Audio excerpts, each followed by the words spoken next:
Welcome, everyone. This is Coaching in Session. My name is Michael Reardon, and I will be your mindset coach today. And today we're going to be talking about confidence with a confidence coach. Because if you know anything about confidence, it doesn't come first. So how can we begin to get more confidence in our life? How can we start to be the people that we know we can be? It begins somewhere. And before we get into the interview, I want to talk about how can you be more confident right now, without even listening to the episode, because I find that confidence is going to be self-imbued.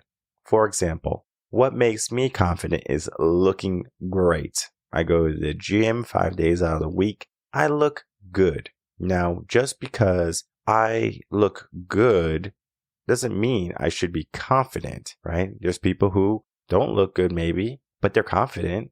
And there's people who maybe look fabulous, but they don't feel confident. Think of models, for example.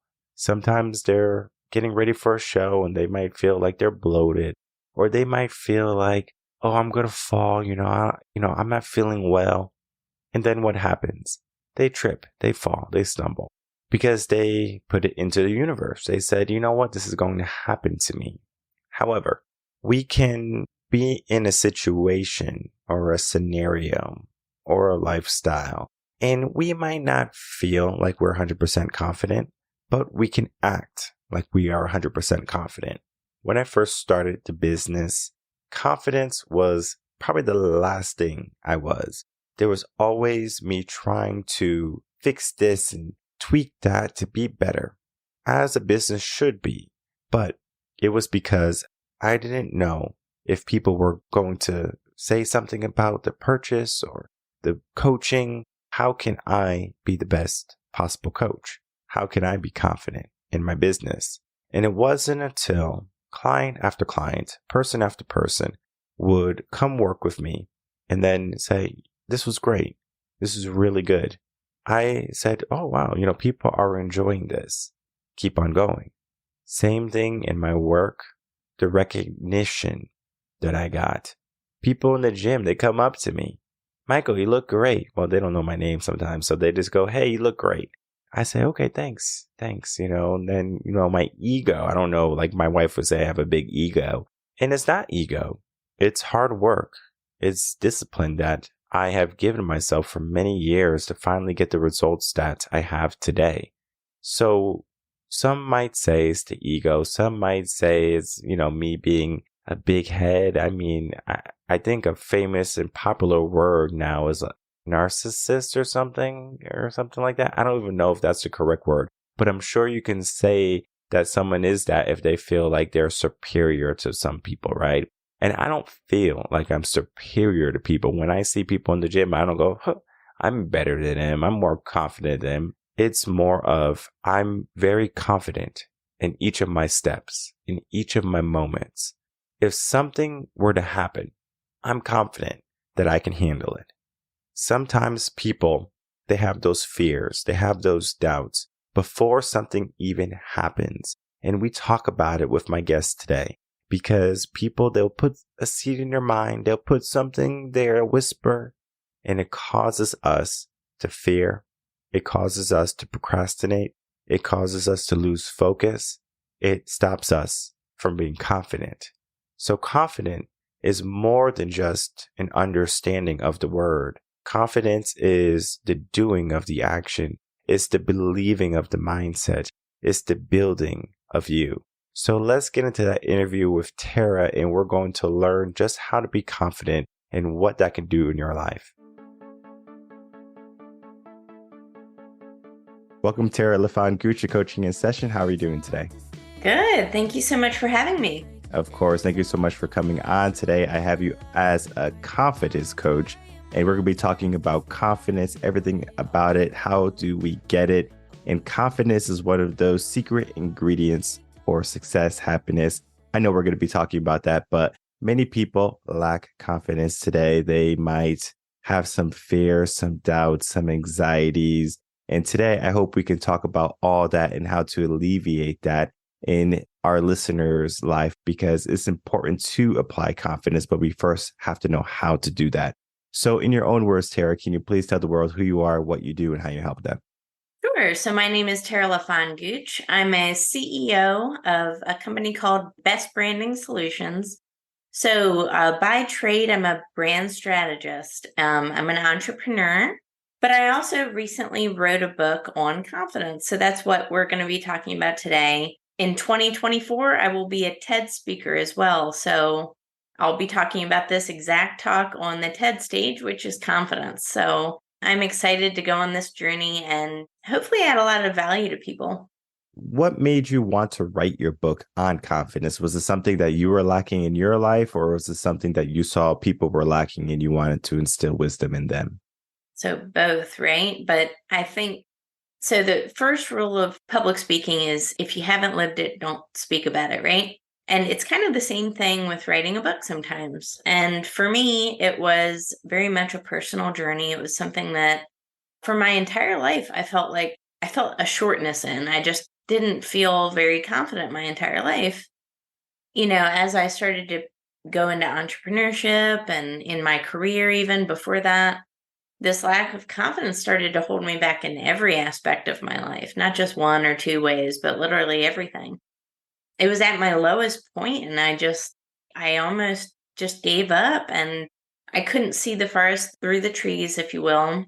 It started to just sink to me that how you actually develop confidence. And I talk about it in my book. It was a very transformative journey, but very much an empowering one. I'm just ready to share it with the world. Okay. Well, let's get down to the basics, right? What is confidence? What is your definition of confidence? Oh gosh, it's self-belief, obviously, like we know that, right? But it's so much more than that. Confidence, it makes or breaks success. Through confidence, we can achieve all sorts of things. But if we're going to go down to the most basic form, what is confidence? Sometimes it's that seed of self-belief that you're made for more, that you deserve more, and that you want more, and you want bigger and better things, that you believe in yourself. And it's really hard. A lot of people struggle with it and it holds them back. So that self belief is really key. You've got to believe in yourself and your abilities. And yeah, that's what I would say that would be some of the definitions of confidence for sure. When I start to look at like children growing up, my life growing up, I would say when I was like a kid and I really didn't speak yet or anything, I had a lot of confidence. I was jumping off sofas and off beds, and my mom was probably losing her mind. For me, I was like, I can do it. I'll be okay. But then at some point, I started to be more careful. Oh, let me make sure I don't get hurt. Let me do the things that I'm good at. I was less confident. Now, I think this stems from me being in school, maybe getting a bad grade or something like that. I'm losing a little bit of confidence. And it got to the point where it's just like, why am I not that same kid growing up, jumping off beds and doing all of these dangerous things? Where did the confidence go? So I want to have a conversation with you is more in the line of where does confidence go? Do we lose it when we're young? Do we lose it when we're older? Do we lose it when we get a hardship? Like, what is that confidence and what is that loss of confidence? Yeah, confidence, I almost envision like a meter, right? So a meter and some gets lost and the meter starts to go down, or you can pour more back in and the meter starts to go up. That's the visual when I think of confidence. Right in the beginning of my book, it starts out the foreword that you were born confident. We all were. I believe that. I've never seen a toddler, like you said, learning how to walk and then fall and assume that they're a failure, or fall and assume that walking is not for them. Young children think nothing of the sort, right? And then as they're learning to eat and dress themselves and do these things, they're building confidence. So it is possible to keep building, but I do believe there is a level there that we all have. And, as you said, as we get bad grades in school, rejection, failure, adversity, struggle, hardships, that lack of confidence can really go down. And if left unchecked, it can hold us back in all sorts of aspects of our life, from relationships to if we're able to ask for a raise, so the amount of money we're able to make, the activities that we go perform in, the adventures we take, all sorts of things. It can hold you back for sure. So I think that's really important to address and note. When my son was learning how to walk, he was standing up on the bed, doing some steps on the bed. But when he got to like the carpet or like, just a regular floor, he was like, no, I'm not standing up.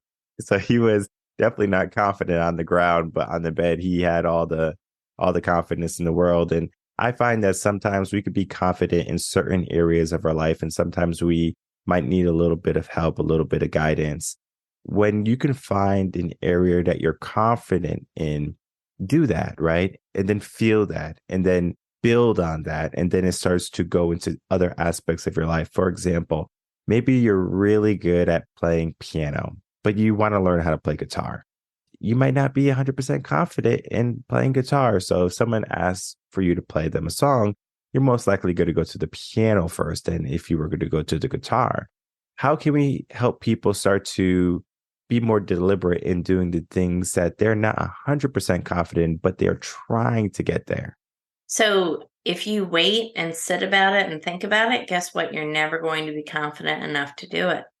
So action is absolutely built on momentum. You have to put in the action. So that's why I have that as an acronym in my book. Through that inspired action, through that purposeful intention, we're able to develop our strengths, just like what you said, right? I think so many people focus on things they're not good at, constantly think about how they can be better at this thing they're not good at. And whereas instead, they could focus and have some intentional action honed in on their strengths. How much more confident would they be? They'd feel more fully equipped. They would feel better suited. They would probably be more fulfilled and happier as well. So, focusing on your strengths with intentional purpose and action, I think, is absolutely fundamental at building that confidence and continuing to build that confidence. Just like this, for example, if somebody is afraid of public speaking, like I used to be, warm up with something like a podcast, right? Put in that action where it's something that you can do that's an easy next step, where it's not going from I am afraid of speaking to being on stage in front of thousands of people overnight, but taking a small step in that direction, getting warm, getting comfortable with it, building that momentum, building that confidence. And then all of a sudden, when you get to that point when you're ready to be on stage in front of thousands of people, you feel like you're supposed to be there. You feel confident. You don't feel like an imposter. You feel like this is the next step now. That's what it's all about. It's almost similar to like swimming. I was a swim coach for some time. Even when I was learning how to swim, I remember one moment, I was like probably 7 years old. It's like etched in my brain, where we went to Florida for a vacation, Disney World, Universal, all of that. We had rented a home and the home had a pool. So the first thing we did when we got there was take off our clothes, put on our swim trunks, and went to the pool. And I remember my brother knew how to swim at the time, and I kind of knew how to swim. So my brother was like, jump in the pool in the deep end. And I was like, no, I'm not jumping in the deep end, because I don't know if I can swim. And I don't even think there was any adults watching us. I can't even like imagine like they would let me do that, but I think they were somewhere around. So I was like, oh, so I ran over and I jumped into the shallow end where I could touch the ground. So that was my comfort level where I was comfortable there. And even when I was teaching swimming, sometimes I would get a student who was afraid of the deep end when they couldn't touch the bottom of the pool anymore. Maybe it was scary. Maybe they watched Jaws or something, so they thought a shark was going to get them. I don't know. But what I can tell you is that there was a fear there of something that they created. They could probably swim, no problem, in the shallow end. But the moment you took them to uncharted waters where it was a little bit deeper, for some reason, their mind did something where it was just like shutdown mode. Do you find that is the case when, as you said, start small, do a podcast, but then when they go do public speaking, even if they're an A+ podcaster, they go on stage and they can't perform? Do you find there's a correlation in that? Yeah, I think that's a good example of self-sabotage, right? So self-sabotaging behavior. And sometimes it's we're not even conscious we're doing it. Again, that's when our brain tells us, oh no, this is different. This is unfamiliar. But it really isn't. Being on stage and speaking in front of 5,000 people is really not a ton different than speaking at a party. It's all what we tell ourselves, right? And sometimes that self-sabotaging behavior kicks in. But I think that's interesting that you brought up swimming, because I very much think confidence is like a sport. You have to put your reps in. When you put that reps in, when you, again, going back to action, when you continually put action in and put those reps in, it kind of erases that self-doubt, So maybe the first time you did it, it was like that self-sabotage may have kicked in and said, I can't do this. This is different. But you do it enough times, it does tend to lessen. But so many people do it, self-sabotage, and never try it again because they assume they're going to fail every time. And part of a precursor to that failure is what we tell ourselves. And part of that is self-sabotage. So, we exclude our own self sometimes by our limiting beliefs and say, that's for other people. How often do so many of us say that? They look at successful people and say that's for somebody else, or somebody that's super confident and say, wow, I wish I could be that. So we're already self-sabotaging ourselves, right? Because now you're already setting up a limitation. So I talk about that in my book. It's a reframe. So instead of saying, I wish I could afford that, or I wish I was confident enough to do that, or I'm not confident enough to do that, start saying, how can I be? And you'll find when you start asking yourself a question, as opposed to saying an absolute statement, it starts to open up the pathways of the action that you need to take in order to reach that goal. Yeah, no, that's 100% correct, because I often say confidence doesn't come first. It comes the action. You have to do it. You're not going to start off being Mozart. Maybe you will. Yeah, maybe. Maybe I it's a didn't. possibility. It's a possibility, of course. But many of us are going to be a beginner. That is maybe the most difficult place for people to be in, because there's, again, that self-sabotage, that doubt, all of those limiting beliefs you're giving yourselves, because it just seems natural, where it's just like, yeah, I'm not good at this, and I'm supposed to be good at this because I'll be made fun of if I'm not good at something. But you do have to be brave. When we look at the word brave, is it similar to confidence, or is it different? Ooh, I love that question. I think it is the same thing, right? In order for us to be confident, we have to be brave. And I'm going to take you back on my entrepreneurship journey just as an example. I had no idea what I was doing when I became an entrepreneur. Guess what? I also had no idea what I was doing when I started writing my book. But I fought through and I was brave about it. When I became an entrepreneur, I didn't have any idea how much I would have to be putting myself in the spotlight, showing up every day on social media, etc. It required bravery. And then through that bravery gave me confidence. And again, it builds on each other. And that's the beautiful part of it. It's almost like the compound effect for confidence. You do one activity, you start to feel good. You do it again, you start to feel good. You put more reps in. You start to realize, hey, I have a lot of talents and skills. Hey, I'm pretty good at this. And you know what? People actually pay me to do that. And then you start to really become confident, right? Because you're, as an entrepreneur, starting to deliver people results. That goes back to those strengths, honing in on those strengths, those natural skill sets that you have, those talents and abilities, and focus on those. And then through action and consistency, because it's all about consistency, let's face it, watch yourself become confident. It would go against the laws of nature for that not to work out for you. Even when I was like becoming a teacher, for some reason, I wanted to be a music teacher. I guess I was just in love with the guitar at the time. I just I just want to teach. It didn't matter what I taught. I just decided to teach music. And I always told myself I just wasn't a good singer. And it wasn't until I got a cooperating teacher who was like, you are a good singer. Let's work on it. And then I was like, great. And I got really good at it to the point where now the kids are saying, oh, you're such a good singer. And I'm thinking in my head, oh, I don't know like where you got your ears from, but but it was me building up to sing in pitch, to be confident.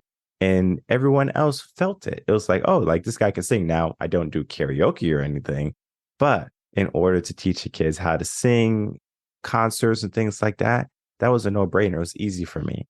And I remember on the first day of school when I had my first class, and I was just like, all right, like they're all looking at me. What do I do? Because they're trying to, gauge you and, see if you're a good person, if you're fun, all of the different things. And you have so many different things going in your mind.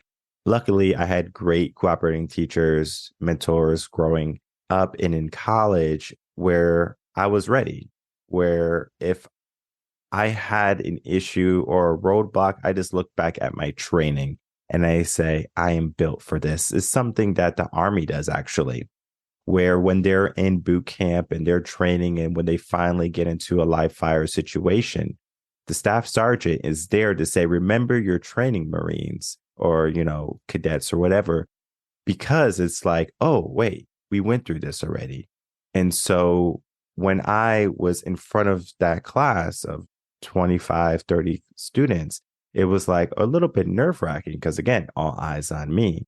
And then eventually you're in front of the whole school. That's going to be dependent on where you are. Sometimes it could be 300 kids, maybe it could be 5,000. So it just depends on the school.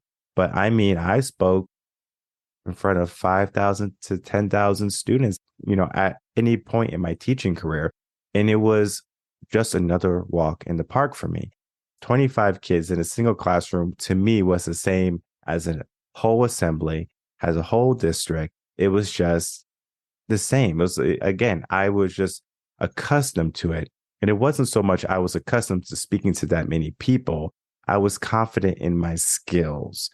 We talk about strengths. We talk about being confident in what we do. How can someone elevate their skill if they might be building them still, or they might be at a really great place and they just need to be told, like, hey, you're really good already. Just start. Yeah, absolutely. Always just start, right? Because that's all we have. So that's another part of action that I talk about in my book. Listen, folks, we can't act in the past. That's already happened. We can't act in the future. So the only time that any of us has control of are our present actions at this moment. The best way to get started is to start. And it's not tomorrow, it's today, it's right now, right? There is some action that we can put in today toward our goal, even if we don't know the action steps. So, for example, in January in 2024, I will be speaking on the TEDx stage in England. How am I preparing for that? Well, mentally, I'm rehearsing in my head. I'm doing mental rehearsals. I'm practicing, just like you said. I'm going through a training. I'm putting my body through a training. I'm working out. I want to be in the best shape of my life when I go on that stage. But I'm also rehearsing, and I'm thinking visually as well, and imagining myself delivering an impactful speech. I'm imagining the ending and people standing up and applauding me. I'm imagining what opportunity that's going to lead to. So while I don't know all of the next steps, I'm putting in the activity, I'm practicing visualization, I'm putting myself through practice, but I'm imagining the best outcome. I think that's so key, because how often do we imagine all the worst case scenarios? Every single one, the worst possible ones, like horrific things, right? As human beings, we actually imagine this stuff. What if we can replace those negative thoughts with empowering ones? So that's something that I teach to help people, is replacing the negative thoughts that everybody has. I think statistically we have 40,000 negative thoughts a day, teaching them how to reframe those negative thoughts into empowering ones. And it changes the trajectory ultimately of your life. Yeah, vision, or having a vision or being able to visualize, is so important when it comes to our goals, aspirations, something coming up like your TEDx talk. and it's going to be amazing. I already know because you're doing the work, right? And many people, they want to do the work. They have the best intentions. I know they do, but sometimes they wait because it's not perfect yet. It's like, I want to start a business. I just don't know how to do accounting yet. Let me go to accounting class. Let me read this book. And they delay. And before you know it, 5 years have gone by. They have not started their business. They have not written their book. They have not applied for their TEDx talk because they felt like they are not ready. I will say that it is difficult to do it by yourself when you're going against that internal dialogue in your mind saying you're not ready. I said it when I was a teacher, right before I was going to graduate. I said, I'm not ready. And my teacher says, oh, no, you are. And it was that from a coach, from a mentor, from someone who has done it, saying I was ready. And I find that to be so empowering. Your work as a confidence coach, it's more than just telling people what confidence is. It's more than just saying, oh, these are the steps to be confident. This is the acronym of confidence. What is the life-changing aspect of someone going from fear to confidence? Oh, that's a great question. First off, it's normal. I think we all face it. But like you said, do you want to wait 5 years for your dreams or do you want to go after them tomorrow? A lot of people have the best intentions. They want to go after those big dreams, those big goals, those big aspirations, but fear and some type of limiting belief are getting in their way. It's blocking their success. So for me, I like things as fast as possible, right? I don't know about you, but that's just how I am. So I don't want to wait a long time. I really don't. I like things as fast as possible. And I want abundance to constantly be coming my way. So you can only do that if you're confident. I think that just makes good sense. If you're not confident, guess what's going to happen to you? The opportunity of your life could come to you, but you're going to do exactly what you said earlier, which was, I'm not ready. Guess what? There are no ducks. There is no row. Whoever said that is just full of it, right? We're never going to have all of our ducks in a row there. It doesn't even exist. You have to start. And sometimes you start before you're ready. So, for example, this book, before it was even finished, I landed a TED Talk based on my book. Before it was even finished, I appeared on Fox News talking about my book. Why would I do that? It's not even finished. Well, how else am I supposed to get the word out? If I would wait until the day it was published, hey, by the way, I have a book, how much more work am I going to have to do marketing it? And then I have no third-party credibility going into my book. So it's already been on major things and it's already gotten recognition. So it seems like it's been out for a year now. Sometimes you just have to start before you're ready. And part of being a coach is helping guide my clients to take away the blockages and their excuses that are impacting their life so that they can actually live on purpose. I want to touch on the premise of procrastination because I think that's an aspect also. And then I also want to talk about the aspect of discipline. So if you can mix those two together, that would be amazing. I love that. I will start with discipline first because that's number 2 in my acronym, which is responsibility. So responsibility, it's a responsibility ownership mindset. It's a discipline. Again, this is reps. This is a lifestyle change. So this is not something that you go through and that you're done and then you forget about it and you move on with your life. This is a way to something you need to do for the rest of your life, right? So that responsibility is an ownership mindset that says that when those negative beliefs, self-doubt, self-sabotaging behaviors, things like that, procrastination, start to creep in and, we have to stop it. We have to be an owner of our own realities. Going back to procrastination, yes, absolutely. So it's all about how bad you want something. Do you want it in 5 years or 10 years? Do you want to start living your life in 20 years? What if you started living your life in 50 years? The average person doesn't fully feel confident until they're in their 60s. Think about that? Do you want to go the rest of your good, youthful days not feeling like the best version of yourself? I don't. So procrastination is not going to get us anywhere. We have to act. And that's why I said we can't act in the past or the future. It's got to be today. Yeah, no, wow, 60. Waiting till you're 60 to be confident. I mean, I didn't even think people would wait past like they're 30. Think about that. How much of our lives are we living somebody else's dream, right? How many relationships are we feeling stuck in, or toxic work environments that we feel obligated to stay in, or friendships that aren't healthy and helpful? And we're all this while living someone else's dream. And then when we start to retire, see how that and it's like, wow, I couldn't wait. I don't want to wait that long. I want to be confident today, and I want to continue to become more confident. Well, listen, I don't want anyone living life or listening to this episode to wait any longer. I want you to take action today. I want you to understand and realize your dream and say, you know what? I might have been afraid in the past, but I'm going to take some actionable steps. How do I do that? Right. I think the best thing a person can do, especially if they're trying to be more confident, if they're trying to take more good action, they need to know how to do it. And the best way to do that is to get a coach, to get a mentor, to get a guide, just like yourself, helping people with confidence, understand it and reach it. It is so powerful when you can realize that you are powerful. As we begin to wrap up, I would love to have some final words from you, Tara, and then please tell the audience where they can find you. Absolutely. So final words is the seed of confidence is within you, and any amount of success that you think is possible. I mean, it's all possible. I'm telling you right now. In 15 months, I went from the lowest point to where I am today. And I did it because every single day I sought self-improvement. And it was 1%. It wasn't a lot, but that 1% in a year made me 37 times better and improve.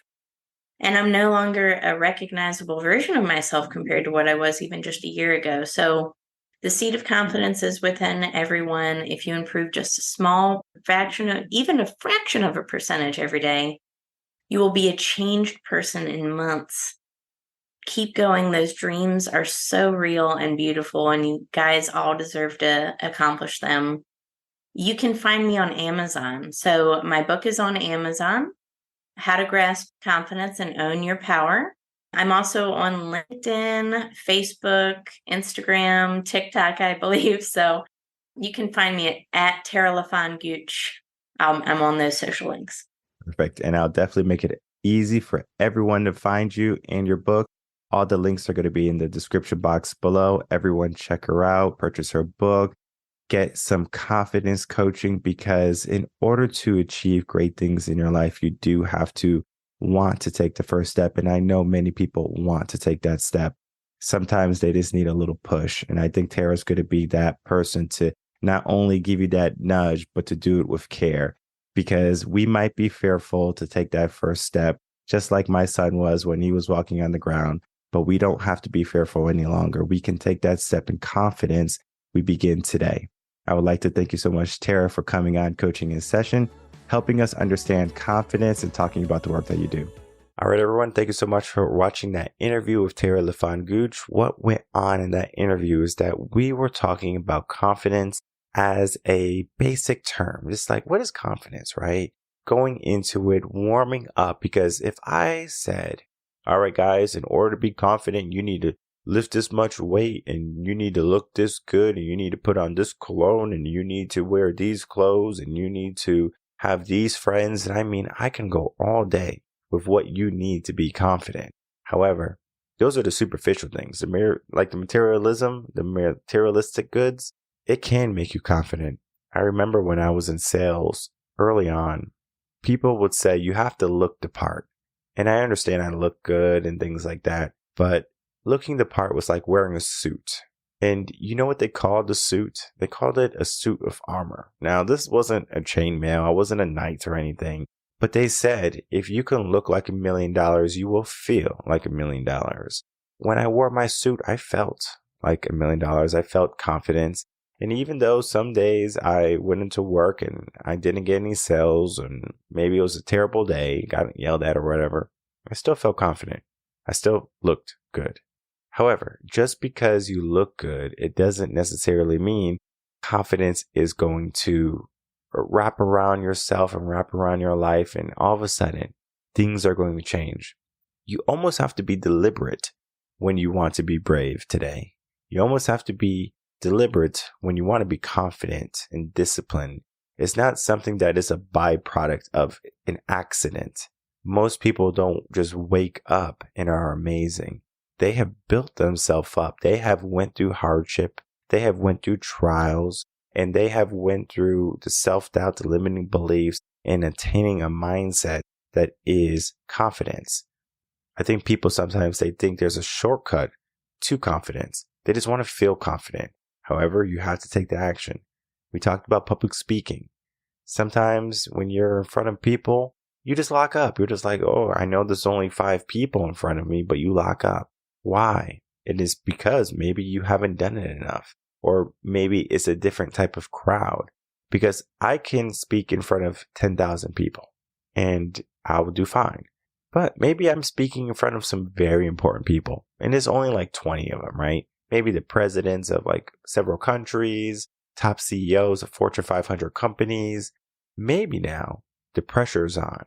How do you do under pressure? That is something you have to learn also, something you have to be a part of.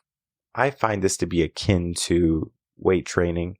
As she said, sports is similar to getting confidence, right? Acclimating to something. When I first started, Bikram yoga is going to be my example because I've done many things, but Bikram yoga, I was not good. I was not good in Bikram yoga. My brother had told me to go, and I said, okay, I'm going to go to Bikram yoga because I was going through some sciatica issues, and I was like, you know what? I need to fix this. Let me do some stretching, some yoga. My first day, 104 degree room, 105 degree room, 60% humidity. You want to run out immediately.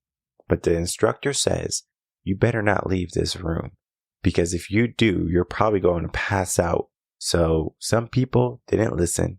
They panicked. They left the room. And as soon as they left the room, the AC hit them from the hot heat and they passed out. They just knocked out on the floor.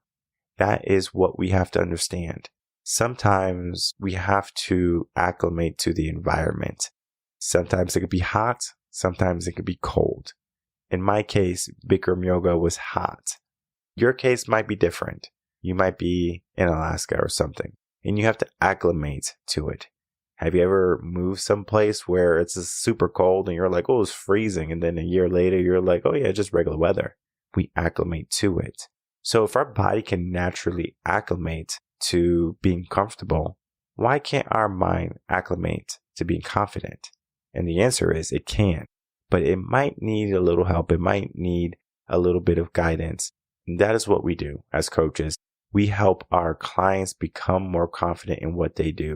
When I work with young men, confidence is one of the key things we work on. Typically, fitness is the first thing. And from there, we start to build.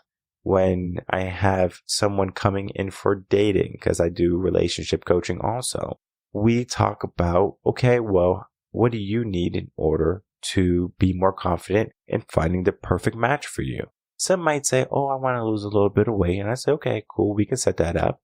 Some might say, oh, I just need to know how to talk to people. So, okay, we can practice, and we do it. And we give them knowledge, and we give them wisdom, and we give them opportunities to succeed and fail in a safe environment. That is where we need to be.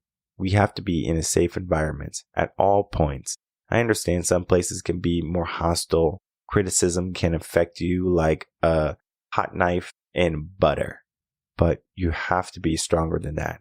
You have to understand that you're going to make mistakes. You're going to have some roadblocks and obstacles in your life, and you can't take it personally. For me, as I said early on, confidence to me is looking good. Even though I know how to work out, I've been working out since I was 15. It's 20 years. I've been working out for quite some time. Just the other day, I'm in the gym. And there was this older gentleman. He comes up to me. Hey, how much more do you have on this machine? I say, I got a couple more sets. Feel free to jump in. So we start working out together. And so I'm doing things in a different way that I have learned that works for me. And then he was doing things in a different way that works for him. And so he says, oh, you should try it this way. It's going to be better for you. And I tried. I failed. I tried. I failed. Even though I was able to kind of get it, it wasn't perfect. Now, confidence wasn't a part of this picture. I failed. Literally. I wasn't able to do it the way he did it. There was no ifs, ands, or buts about it. However, I was willing to learn. I was willing to try. I didn't say, hey, old man, mind your business. I know how to work out. I've been doing it 20 years. Our ego can be an issue sometimes. And if you're not in a place right now where you feel confident, where you are not procrastinating, maybe where you're not even happy, how can you start to take deliberate steps to being the person that you were always meant to be? I always say, you can go alone. It just takes a lot longer.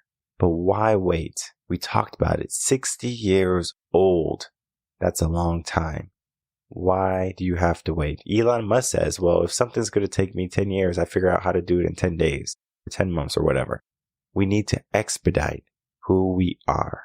We need to expedite who we can become. Not saying that you should not enjoy the journey. The journey is amazing. But when you're more confident, when you're more deliberate, things start to happen sooner rather than later. You don't have to wait. You don't have to feel like there's a perfect moment in your life for you to take action, because that perfect moment can be today. It can be right now. So what are you waiting for? Reach out to Tara, reach out to us at Reven Concepts, and begin your life today. My name is Michael Reardon. I'm a mindset coach. If you have any questions, you can email me coachinginsession@gmail.com. And I'll see everyone on the next episode of Coaching in Session. Until then, everyone take care.